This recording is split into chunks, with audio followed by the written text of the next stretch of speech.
SNHell, a look back at Saturday Night Live with your hosts, Matt and Keith. Brought to you by Lion's Den Audio Theater. Like and subscribe to Lion's Den Audio Theater for more Lion's Den goodness. And here are your hosts, Keith and Matt. Saturday Night Live, Season 2, Episode 6, starring Buck Henry, originally aired on October 30th, 1976. Hello and welcome. My name is Keith. Hello, Matt. Hey, Keith. Happy Halloween. It's nice to have Halloween in March right now. And joining us tonight is Mark. Hello, Mark. Hey, how's it going, guys? Hey, Mark. Buck Henry is back for his third time. They're still in Brooklyn. And the guest tonight making their final television appearance is the band. It was certainly exciting for me for Buck Henry. As we've discussed previously, I'm not a big fan of the band. That style of music doesn't do it for me. But Buck Henry's previous episodes left me feeling very optimistic heading into tonight. I was not super familiar with Buck Henry outside of both of you speaking highly of their hosting capabilities, so I was excited for that to get a proper look at his chops, but I was very excited for the band. They're my father's favorite band. I probably knew them before I knew what Object Permanence was, so this is pretty close to home. You know, I was singing along with some of the songs outright, and I don't do that all that often. So I was pretty pumped when you asked me to do this episode, not gonna lie. The only thing I really knew about the band for the longest time was that it was Robbie Robertson's old band, because in the early 90s I consumed much music, like I had a serious television problem. And he had this early 90s album, I think it was called Storyville, and Much Music played two of his videos to death. This song called What About Now, and another song called Go Back to Your Woods. They weren't great, but he had this like raspy voice. There was something I found almost magnetic about his videos. So I was kind of curious when I went back to look. I listened to the album and then I listened to the band. Anyway, long story short, none of it's for me. But I only really knew the band because of Robbie Robertson, who I understand that you were not a particularly big fan of. That would be correct. There's a long story behind copyrights for the songs. He just was rolling in all of the band money while they had to hold benefit concerts so that some of the other members would be able to pay medical bills in their later age and stuff. That is shocking and disappointing. There's you'd have to go look it up, and I'm sure there's another side to the story that I don't really have time for, but it is what it is. Yeah, it is a tricky story. I mean, I am a huge fan of the band, incidentally, Buck Henry as well.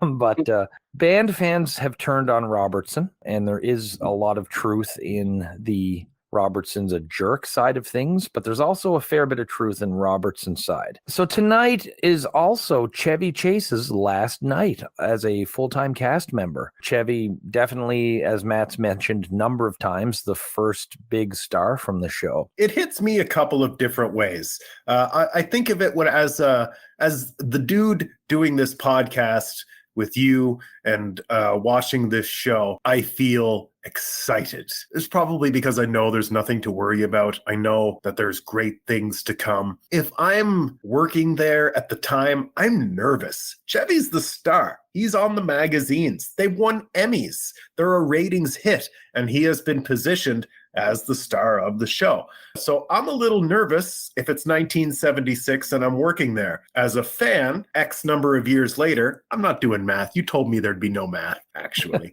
Yeah, I think you covered a lot of bases there.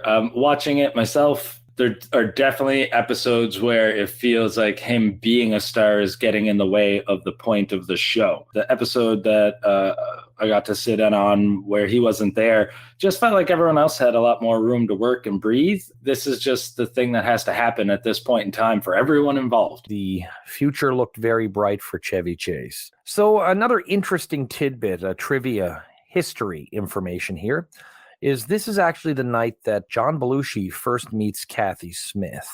Now, Kathy Smith was a alleged drug dealer, alleged groupie, but she hung out with the band. She was particularly close to Levon Helm, Rick Danko, and Richard Manuel. And a few years later, she'd be the one that would inject Belushi with the 11 speedballs that killed him. So This is a particularly dark bit on this Halloween night. And not to be morbid, but it's perfect that it's on Halloween night that such a grim specter would arrive. Yeah. So let's start with our cold open, and our cold open is called Jaws Halloween, and it features Gilda in her living room. The doorbell rings. We hear the canogram voice. Gilda thinks it's a late trick-or-treater, and she tries to send them away until the voice says they're there for UNICEF. Gilda opens the door, and it's the land shark, and she gets eaten. The land shark's mouth flops open, and there's Chevy with a big smile, and he gives the live from New York. Land Shark to me is always funny. It's predictable as hell. It's repetitive. From the minute you hear that door knock or the garbly voice, you know what's coming. But because they've spread it out and because it's just so darn weird, it's always funny and it always works. I loved this cold open. Agreed. As soon as I realized what it was, I popped for it. I was like, oh, sweet. In my head, I call it Jaws 2 because I think at some point I saw the first sketch referenced as Jaws 2. So it's still Jaws 2 in my personal head canon. I loved it too because they do it so wisely. Like you said, they don't beat it to death. I mean, there's only one joke there. So, you give it room to breathe. I wonder if Chevy asked for it on his way out. Hey, let me do this one more time. But it's also just very refreshing to not have the same routine every time on the cold open. So that was refreshing as well. But this one in particular gave me a nice charge to start the show. Yeah, I think the fact that you know what's coming is part of the fun. There's like a tension build woven into the way all of these work. That kind of does remind me of Jaws, like the building towards the door opening and then the snatch. So yeah, there's always a lot of fun. Although I kind of was hoping Chevy would say the live from New York in the shark voice. But I don't know, maybe that's just me. But yeah, this was a great way to get it going. Is UNICEF still something that's done on Halloween? When we were kids, it was everywhere. I know like up here in Canada, Sharon, Lois, and Bram were the ambassadors because I haven't seen it done in years. I had no idea there was even a relationship between UNICEF and Halloween. Oh yeah, they would give you at school little like Halloween orange and black and yellow boxes with Halloween things, and you take the UNICEF box while you trick or treated. Yeah, it looked like a little kind of Tim Hortons box, like a Timbit box, and you take it around and people would put money in it. I've never experienced this or had any idea that was a thing. Yeah, a long time ago. We're the same age. I know. It's weird. Different school, I guess. I'm younger than you, and I remember this. That's true, yeah. So we now go to the monologue, and Buck Henry comes out and says it's nice to be there with the crew and the cast. And the cast is not quite as depraved as the papers report that they are. He says Jane lives with her husband, and they do what normal people do, and all her bruises are gone by Saturday. John Belushi's a wonderful guy, even though he is severely in debt to the mafia. Lorraine's comedy comes from hurt, and even though she's only 23, she's been hurt by hundreds or thousands of men. Dan Aykroyd sleeps with a bike chain in his mouth, and he loves animals. He even keeps a goat in the dressing room. Gilda Radner is pregnant with her brother's child. Garrett Morris is a cannibal. Buck goes on to say that Chevy is leaving the show to open a dress shop with his partner, I suppose, Lloyd. I didn't think this was particularly well written or overly funny, but I really enjoyed Buck Henry's delivery. But there was a couple things I liked and didn't like. I thought he was rushing a little bit, and I kind of wish he'd slowed down. I did really like how he'd dress, and I wrote myself a note that said, pretty much how I'd dress. He started with Jane's abuse. That's a pretty hot start. Lorraine being an uber slut. Good Lord, she's only 23, thousands of men. Gilda fucks her brother. But then I just thought, when he got to Garrett's a cannibal and Chevy has a gay lover, I just thought it was getting a little lazy. Jane with the bruises and Gilda with the brother and Lorraine with the thousands of men. Some of the jokes really brought it. But then, oh yeah, Chevy and his boyfriend have a dress shop. That's not a joke at the same level as the other jokes, nor is Garrett being a cannibal. Real softballs on a couple of these jokes that I, again, really found he was racing through whatever reason. Fine use of Buck, I thought, who is apparently doing his best to look 67. Yeah, they didn't. Some of them definitely worked more than others. Once I heard Jane's, I was like, oh, this is going to be sweet. They're going to go all in, the rest of the cast. And then they just didn't. It was fun. It definitely showed like a level of comfort and familiarity from Buck. Like, I don't think anyone walking in for their first night couldn't pull this one off. They didn't all land. I agree with you there. But the overall delivery and sort of charisma and energy of Buck carried it through. And I had some good chuckles at this one. Heavy jokes, which are kind of where Henry sometimes shines. So then we go to Samurai Stockbroker, and this one was written by Alan Zweibel. Rolling Stone puts Samurai Futaba, or the Samurai, as the 13th best character to date on Saturday Night Live. Wildly incorrect. Saturday Night Live produces so many consistently odd and engaging, weird little characters. It's like their bread and butter. It's what they're good at. Belushi's fake Japanese is pretty funny. And it's surprisingly spot on. Come on. He's just waving the sword around. You're trying to tell me that this is, as good as like Matt Foley or some of the things we're going to see later. I just think it's in a different league. I don't think it's nearly that funny. That's nostalgia glasses, in my opinion. Yeah, that's exactly what I was thinking too. Sometimes the older stuff gets extra points just because it gets there first. It's a fun character, but a lot of the cachet of it's kind of, I don't know, it's like the land shark in that it's a pretty one-note joke. There's not a whole lot of room to work with. And if he was a real samurai, I think he'd have better control of his sword. Woo! Indeed. Yeah. Goodness. Yeah, it took a little chunk out of poor Buck Henry swinging that thing around. I don't know, that seems like an overestimation for my money, but again, I wasn't there at the time, so maybe this was hitting way harder. Yeah, so in this one, the name is not even Futaba. It's Mikaraki, and Henry comes in as his character, Mr. Dantley. And Dantley's panicking over the drop in his stock values. Now, there's some fun bits in here with breaking a graph in half so it looks better, and a little bits with splitting stocks in 3 ways. The end of the story is basically that Dantley is depressed, doesn't know what to do, and said he'd jump out a window if he had one.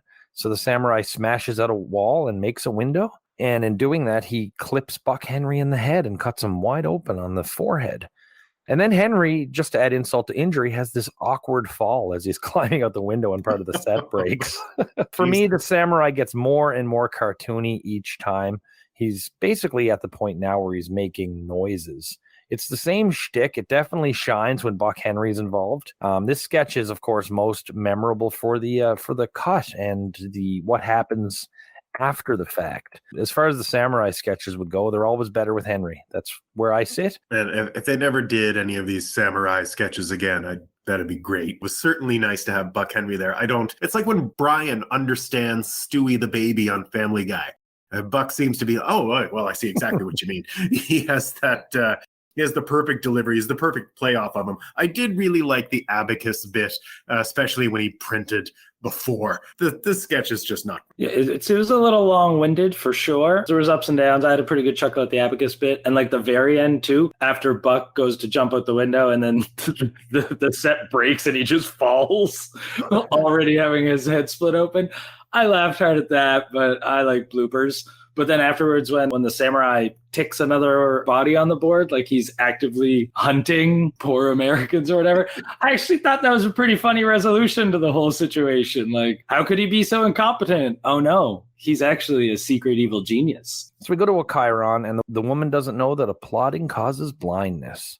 Our next sketch is Baba Wawa, not for first ladies only. And this features, of course, Gilda Radner as Baba Wawa, Jane Curtin as Betty Ford, and Lorraine debuting as Rosalind Carter. And Rosalind Carter becomes the third first lady to appear, although Jane has done the voice in the past. I thought in this one, Jane and Lorraine were so good that it really minimized Baba's role in the sketch. And if they are going to continue to dump these on us, this is the way to do it and make her the sort of secondary character in the bit. Gilda Radner's Barbara Walters sucks. She doesn't know how to do it. She does a stupid fucking voice every time, and every time it pisses me off, and it makes me want to see somebody do it better in the 1990s. I was off sick with COVID for the past couple of days, like I mentioned, and I was on the YouTube. I pretty actively try to avoid watching modern. When I say modern, I'm 40 something. So that when I say modern, I mean anything like post 1995.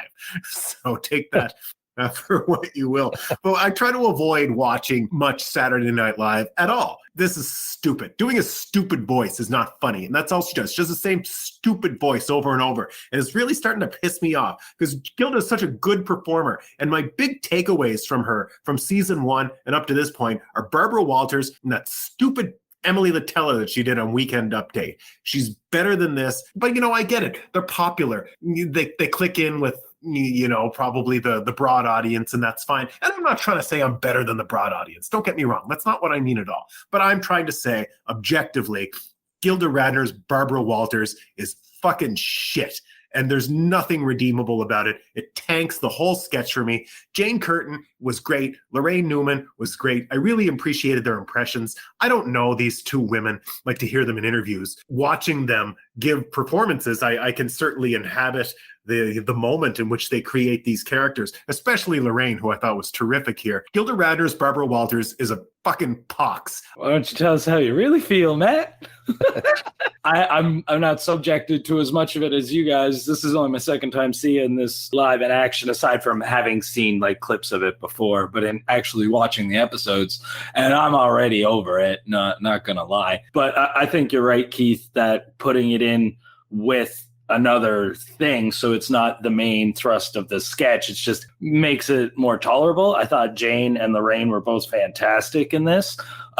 Jane's line, I think it was our first one, where it's like, what's your success, or the secret to your success as a first lady? It's like, well, I think I look like the kind of person you couldn't imagine ever going to the bathroom. But I just like her delivery, the line itself. I thought the rest of the skit was good enough that my blood didn't boil over and I wasn't ready to jump through the TV at the Barbara Wawa. I think we're all in agreement. The issue for me right now is I'm actually getting very annoyed by Gilda Radner. So we are now 6 episodes into season 2, and she has done nothing of any real note because she's getting bogged down in these one-note characters. Now, she's got 3 more memorable characters to come, 2 of whom are probably actually bigger than what we've seen so far. And I'm really hoping that they're not overly repetitive like Latella and Baba has been so far. Lore really tells us that Gilda Radner was the best who's ever done this. And what I'm seeing right now is someone with some really good chops. We've seen her be fantastic, but right now, I mean, the takeaway is that Gilda just beats the drum the same way so many others will go on to do.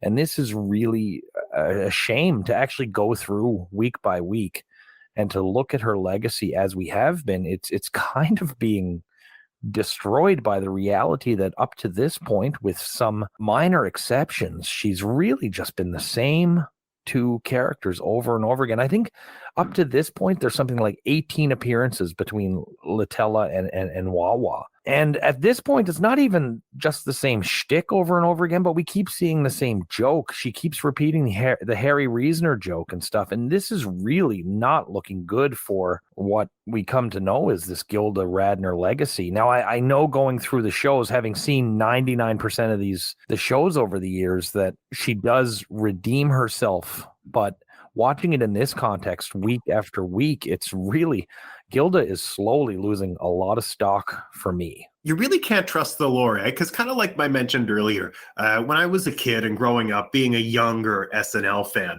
the lore is that Chevy was the king of the desk. And holy shit, is he not? Yeah.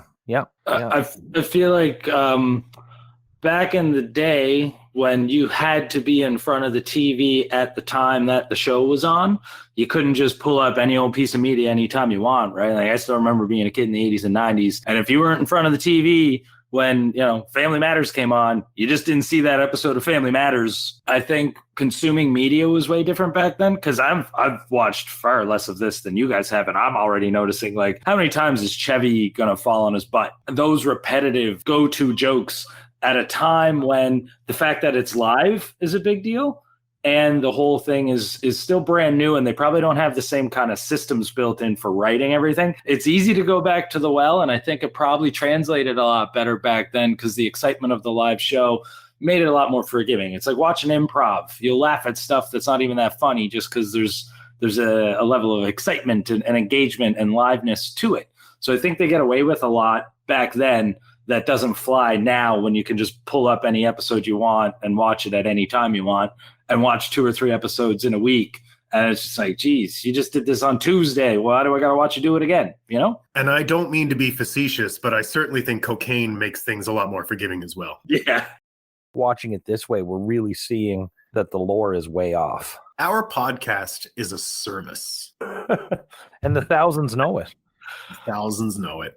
It's a public service. These are all just PSAs. Mm-hmm. Now we go to a Chiron. It's this gentleman here in a fur hat that doesn't seem to know where he is an electoral college dropout. This was a strange one. This guy was kind of either loving it or just not aware that he was on camera or not aware that he was in a studio audience. Yeah, this guy was definitely on drugs. He's like, if the 70s were just poured into a human being and set out into the world, I think this guy is that guy. Allegedly. Yeah, I wasn't there at the time, so I can't specify for sure. So our next bit is a Garrett Morris piece. It's Roots.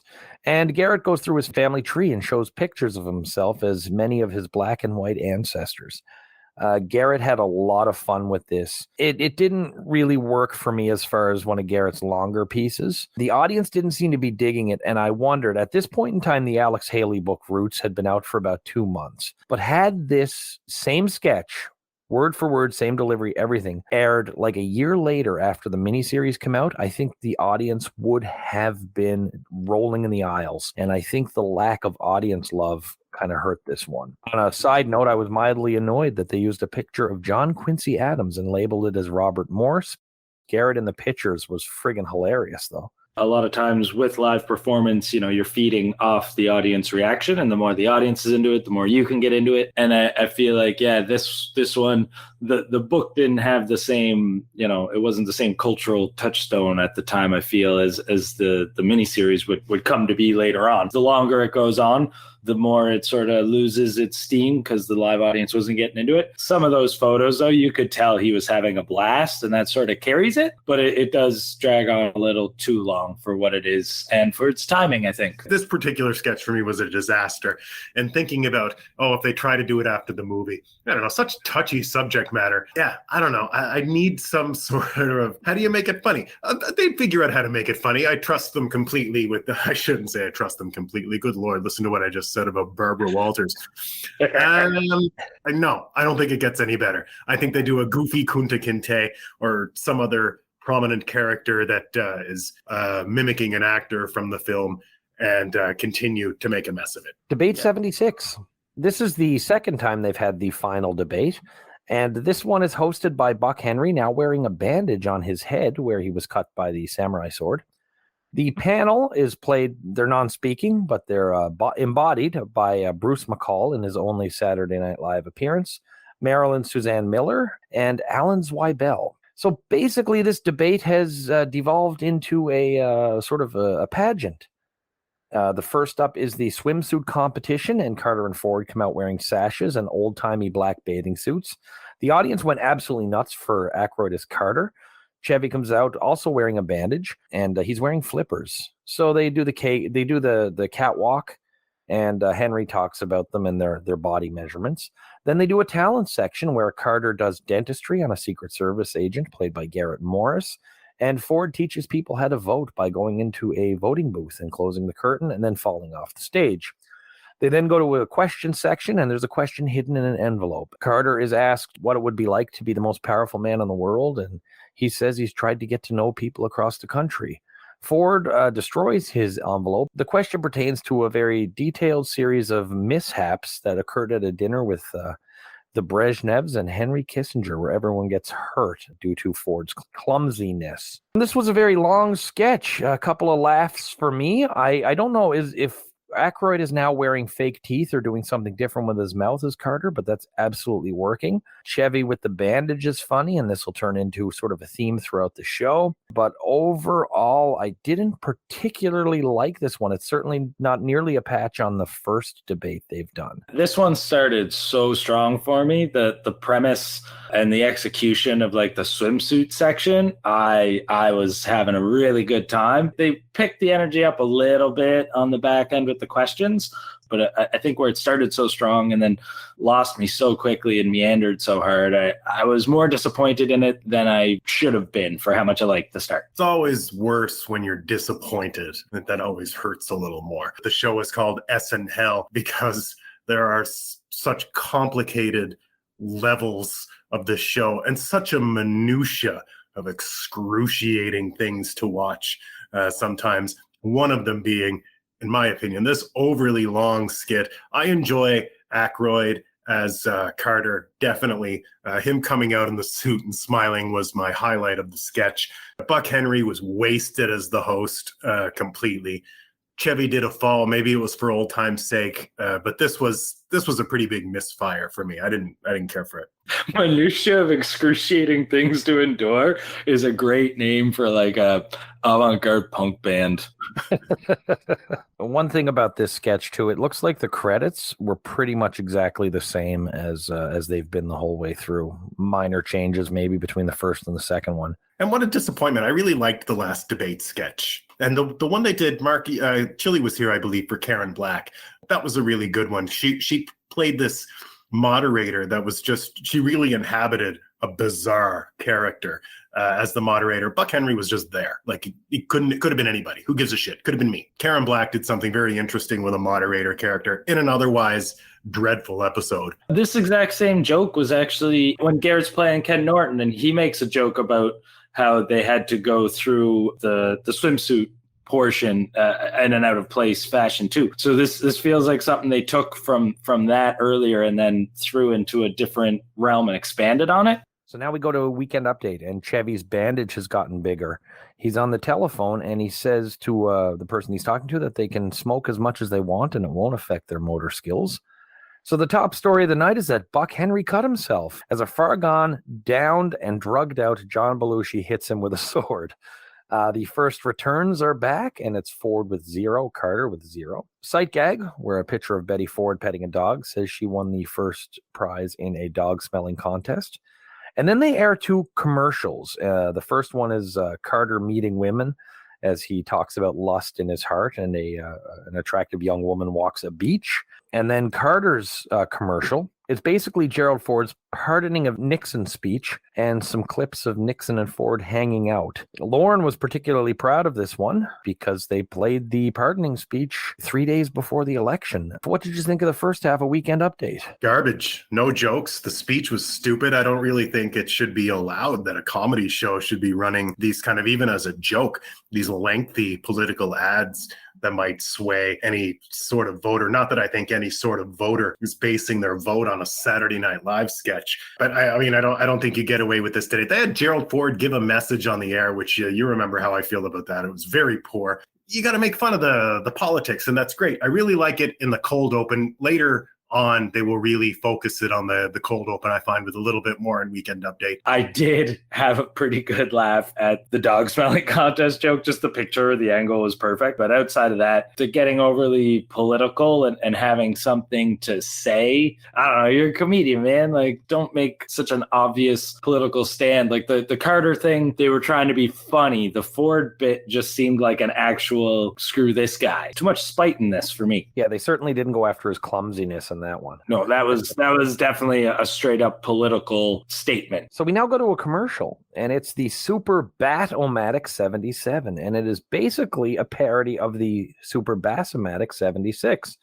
This whole thing is about witchcraft, and it's Dan Aykroyd wearing a cleric's robe, and he shows a new blender for putting together potions so you don't have to waste your time with cauldrons and mortars and pestles anymore. And just like the Super Bass-o-Matic, Lorraine is here to say, wow, that's great, Bat. Aykroyd's great here. Lorraine was great here. It is a parody of a parody, kinda. This certainly isn't Super Bass-o-Matic for quality, but not a bad little throwback.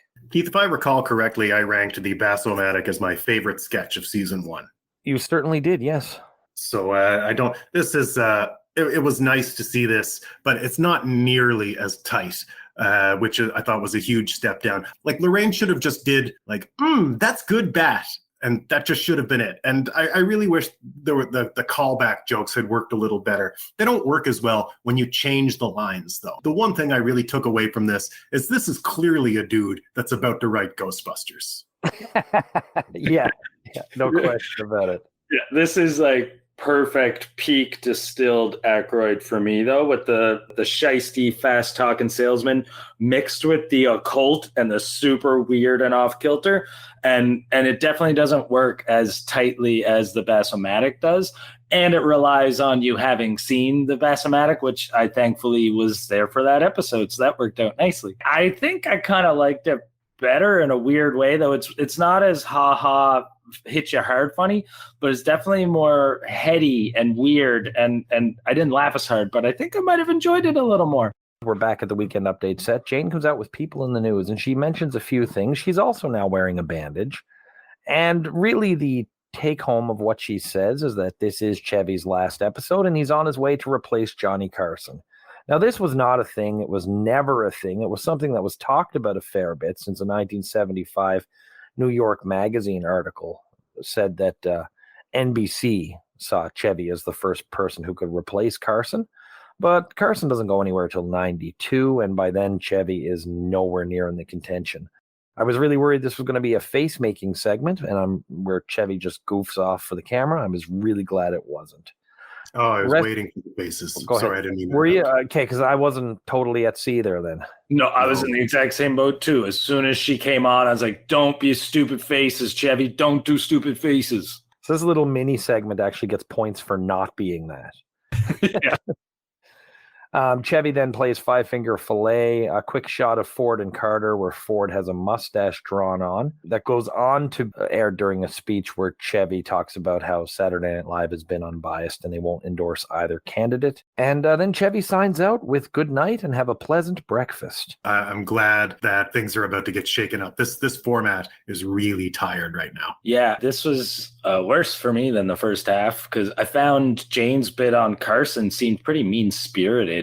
Yeah. And like this is the second time that I've seen them take shots at Carson in Weekend Update. This felt much more direct. Although I do have to say, Chevy was pretty good at the old Five Finger Filet. And I'm looking forward to the next Weekend Update I watch not having Chevy chasing it. So now we go to our first of two musical performances, or our first three of four, depending on how you look at it. It's the band.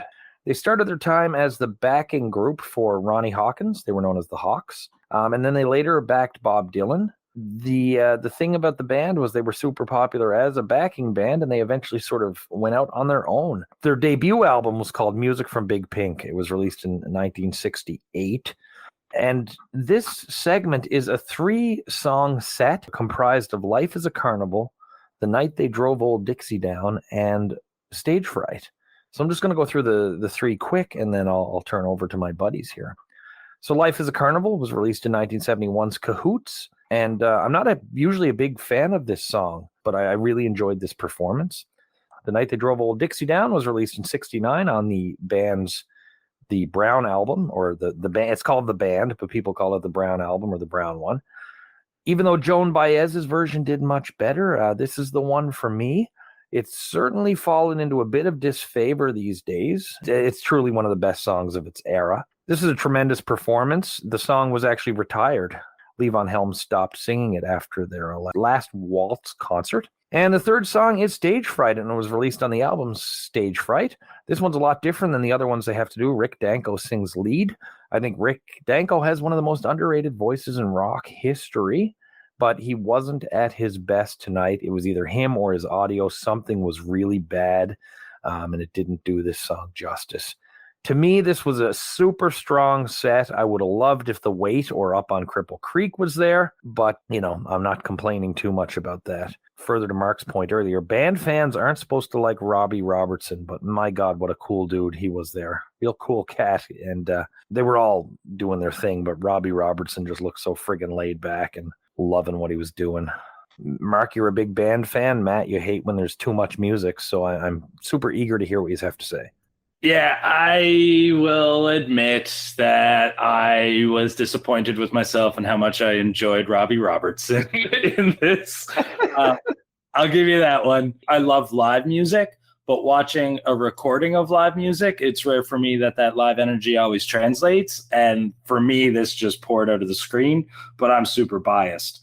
Life is a Carnival was one of those songs when I was a little kid that when it would come on, I'd super dig it. And then The Night They Drove Old Dixie Down is just a classic, powerful performance.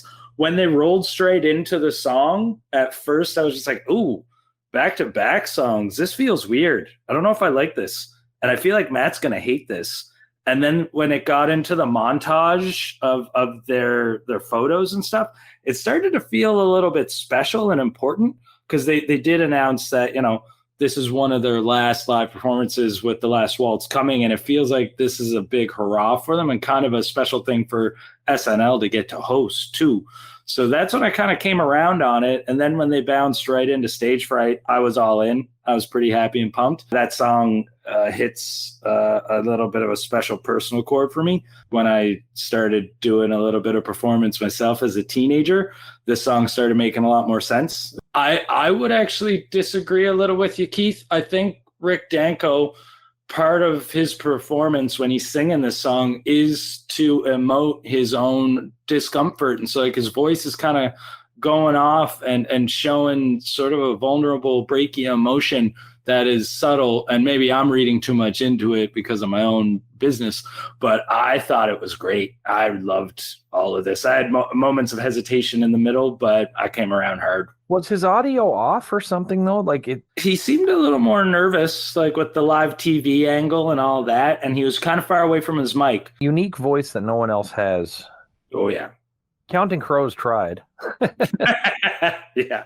This kind of music just isn't for me. It's a little too rootsy. It's a little too Americana sounding. But when the music comes and it's the band are competent professionals. They're rock legends for a reason. It's just not for me personally. When I noticed they started a second song, I was like, oh, they're going to put them together in this segment so there doesn't have to be more later. That's fun. But then there's more later anyway.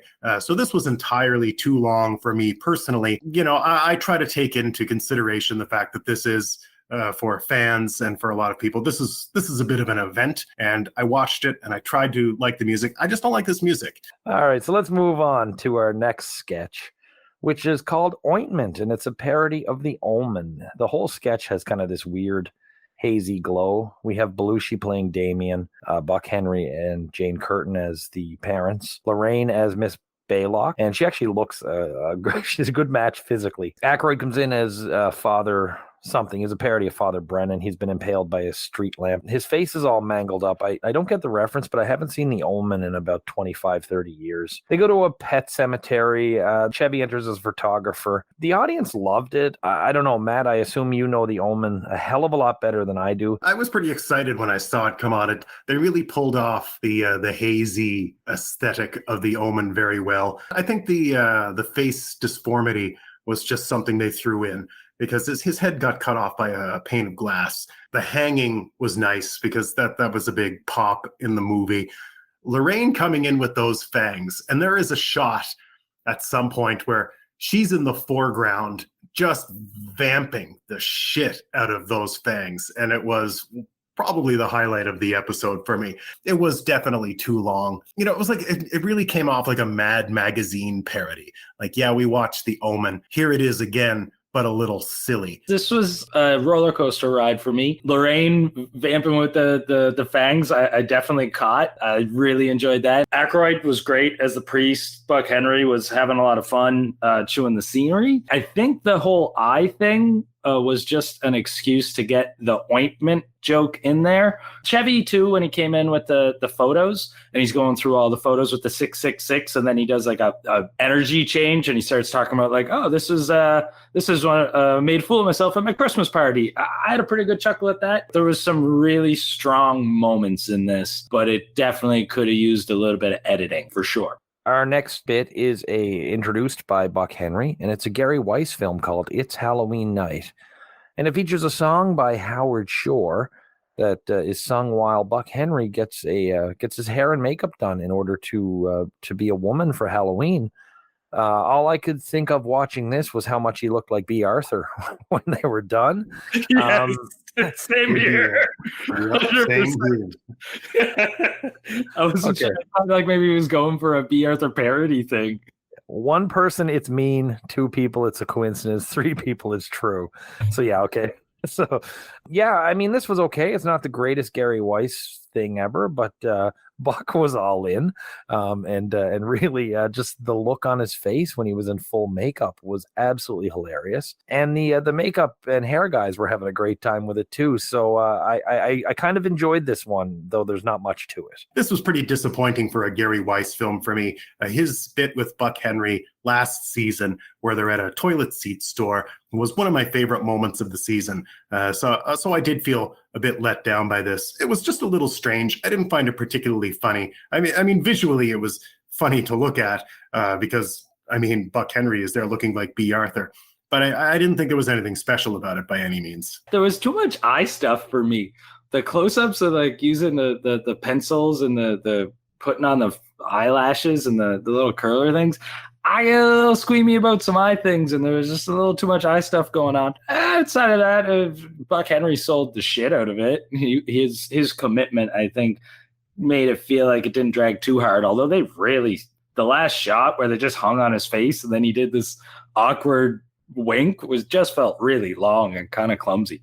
Our next bit is just a quick thing where they send to Garrett Morris at the gravesite of Harry Houdini. Houdini said, or is alleged to have said, that he will return 50 years to the day after he died at his graveside. And Garrett just reports that some guy showed up at the grave, but it wasn't Houdini. No, this could have basically been dead air, and I would have had the exact same emotional response. It was just kind of just flat in there. I wasn't really sure what they were going for. It's like they want to do something for Halloween, and they had ideas. I don't know if it was because it was Chevy's last show. I know there's a big election coming up. I think the Halloween stuff was missing this episode when they tried to do it, which maybe they just felt obligated to because of the date.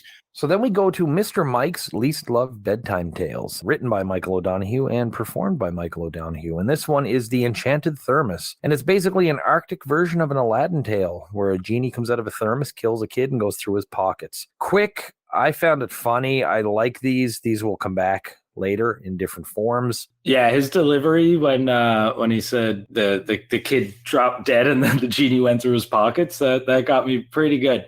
I thought that was a really well executed little joke. I thought this was pretty solid. I did think it was pretty funny when he talked about his little heart. That gave me a laugh. Yeah, that was good. Yeah. His little so heart. Matthew, yes. This is something I wrote down as if I could ever get the rights, I would have Matt deliver this story. Did you enjoy this? Yes. As somebody who's known me for a while, you were spot on if you assumed that I would. I did. I do like this Michael O'Donoghue kid quite a bit. But when you find somebody like this that you find so interesting from a generation previous, it can be tough to find more. And so that's always strikes me as a bit of a disappointment because I do think you're right. I would have enjoyed this fella quite a bit. He's my kind of guy. So then we go back to Houdini's grave again, and it's Garrett still there, and his hair is all sort of puffed out, and he's quite terrified. I couldn't help but take this as a take on the old thing that, black people are afraid of ghosts and stuff. What a terrible use of Garrett. What a terrible use of, the date where Houdini's allegedly supposed to re-emerge. This was just dumb. I really didn't like this, and I kind of actually felt bad for Garrett on this one. Same as like when they cut back to it, it felt like they had to from where they left it hanging on the last one. And I was just like, all right, here we go again. Garrett sells the being afraid. They take too long hovering on him while he's just saying gibberish and looking scared. But yeah, I didn't get this at all. That makes three of us. I did, when they cut back to him and his hair was big, I did chuckle slightly because, Garrett was just pulling a good face and he had that wig. This is Halloween filler. And then we go back for our fourth segment here. It's the band again, fourth musical segment. And it's Richard Manuel singing Georgia on My Mind. Again, another tremendous singer in the band. They've got three real strong singers in there. He does an excellent version of it. Now, like the Ray Charles version is the big version. And I'd say this one is better than some of Ray Charles's versions. And I know that's sacrilegious to a lot of people. Interesting thing here is it's Georgia. The song is Georgia on My Mind. And it's 3 days before the governor of Georgia is running for president. That is not an accidental choice. They're certainly not playing Detroit Rock City there for Gerald Ford. Yeah, I was pretty surprised to see them coming out with another musical performance after doing 3 in a row early on. I thought it was a great performance, an interesting choice of song for them. I think this goes to the point I was making earlier where they were trying to showcase everyone's skills by having Richard Manuel. I didn't clock that political angle, but that makes it all make a little more sense now. So yeah, I thought this was good. You know me. I've already said what I have to say about the band. I do wish we had some Detroit Rock City. That'd be nice. So we go to the goodbyes, and everyone is wearing bandages on their head. They all wave goodbye, and that's the end of this episode. They did have a little throwaway line about thanks to Garrett, wherever you still are. Oh, that's right. Yeah. Tying back into the thing I'm trying to forget about. So that was a little annoying. But I did notice Chevy going around and giving everyone a big hug. I got a vibe like he kind of wanted to acknowledge it a little more, and everyone was kind of awkwardly hugging him. And then when he gets around to Belushi was like talking to Buck Henry, and then like did a side little slap on the side of Chevy's arm and like gave him a waving to bring it in. Like, let's just do this, come on. But then as soon as they broke from the hug, they turned away from each other. And then they all ended up piling onto the floor into a heap and like a big cuddle puddle. I felt like there was a lot of emotions hiding behind this end of the night. Yep. So let's jump into the epilogue. So Buck Henry will be back. Levon Helm comes back later this season, actually. Rick Danko will be back a few seasons later with another group, and Robbie Robertson comes back a couple of times. This is Garth Hudson and Richard Manuel's only appearances on the show, though. So let's go into our ratings. Buck Henry. This was definitely, thus far, Buck Henry's worst episode, but yet he was still all in, and he was doing really well with everything he had. He's a stellar host. He goes along with the odd and sometimes instigates the odd. But he's also a performer that'll sit back and let everyone else be crazy. And he doesn't have to be in everything. They're not writing a show for Buck Henry. They're just writing a fun show, and Buck Henry will be there wherever he's at. This was, in my opinion, as well, his least effective episode so far as host. I didn't really feel his presence like I felt in the other episodes. It's like he just kind of floated through it. Nothing really jumped out as something like he played off really well or something he did that I found especially interesting. So I must say, at the end of the day, I ended up fairly disappointed with this particular one. I don't really have any frame of reference for Buck Henry, so I was probably more open and engaged to him just as a presence than I guess you guys being disappointed with having seen him do better. So I quite enjoyed him as a host. There is definitely a sense of comfort and familiarity that I can feel with him and the rest of the cast. That's kind of pleasant and nice. So I quite enjoyed him, even if this was his least good performance. I should probably go check out his previous ones if they're much better. Good stuff. The music, for me, I mean, this was excellent across the board. Danko's audio or his mic, there was something up there, but 3 out of 4 performances were pretty flawless to me. I'm usually with Matt, where the less music, the better in a way. But I certainly, as a fan of the band and knowing the history of what this performance is, I really enjoyed this. I can't help but be glad to have seen this. I had no idea this even existed, funnily enough. And the fact that it is their last big performance before the last waltz, makes it feel kind of special. And normally I wouldn't want for a song. I'm also quite biased in this regard, so I absolutely loved it. But it was tailor-made for me. Doesn't work for me, lads, but I'm glad you enjoyed it. Thank you. Yeah, thanks. It's a respectable opinion to have. So, fellas, what was your worst segment of the night? Garrett Morris, Houdini. Yeah. Again, he had a good face when I cut back to him the second time, but outside of that, there was zero engagement from me here. Really felt like back of the show filler. Well, it's Halloween. What are we going to stick in here? Put Garrett in a wig at Houdini's grave. I just thought it was lazy. That's funny. I agree too. It was just weird. So much more could have been done. It was Halloween 50 years post Houdini, and they just kind of had Garrett do like the buckwheat thing or something. I think they just left money on the table with something really strong here. What was the best for the night?